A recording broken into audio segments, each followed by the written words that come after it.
Hello friends, welcome to home food recipes. આજે આપણે બનાવીશું ફક્ત 2 જ મિનિટમાં કેરીનો યુઝ કર્યા વગર એકદમ ક્રીમી, થીક અને ટેસ્ટી મેંગો લસ્સી, જેને તમે ઉનાળામાં એક જ વાર બનાવીને પીશો તો વારંવાર પીવાનું મન કરશે.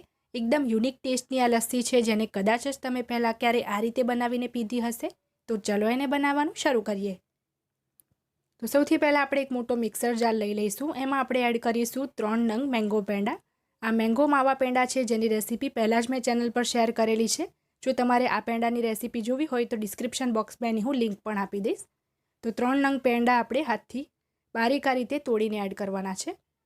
હવે આપણે એમાં એડ કરીશું 1 ચમચી જેટલા બારીક કાપેલા પિસ્તા, સાથે જ 1 ચમચી જેટલી બારીક કાપેલી બદામ અને 1 ચમચી જેટલા બારીક કાપેલા કાજુ ઉમેરીશું.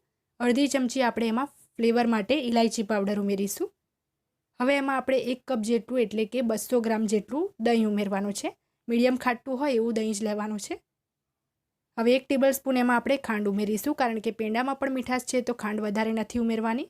હવે 3 નંગ બરફના ટુકડા ઉમેરીને બધું જ આપણે સરસ બ્લેન્ડ કરી લેવાનું છે.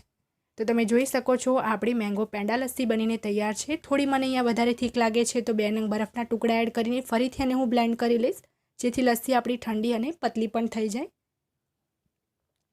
પીવામાં આ લસ્સી ખૂબ જ ક્રીમી અને ખૂબ જ ટેસ્ટી લાગે છે. તમે જોઈ શકો છો એની કન્સિસ્ટન્સી પણ પરફેક્ટ છે. તો હવે આપણે આ લસ્સીને ગ્લાસમાં સર્વ કરી લઈએ. તમે પણ આ મેંગો પેંડા લસ્સીની રેસીપી એકવાર ચોક્કસથી ટ્રાય કરજો. રેસીપી પસંદ આવે તો ચેનલને સબસ્ક્રાઇબ કરી બેલ આઇકન પ્રેસ કરવાનું બિલકુલ પણ ના ભૂલતા. તો ઉપરથી એક પેંડો આપણે આ રીતે બારીક તોડીને એડ કરી દઈશું અને હવે એને આપણે બારીક કાપેલા બદામ અને પિસ્તાથી ગાર્નિશ કરી લઈએ.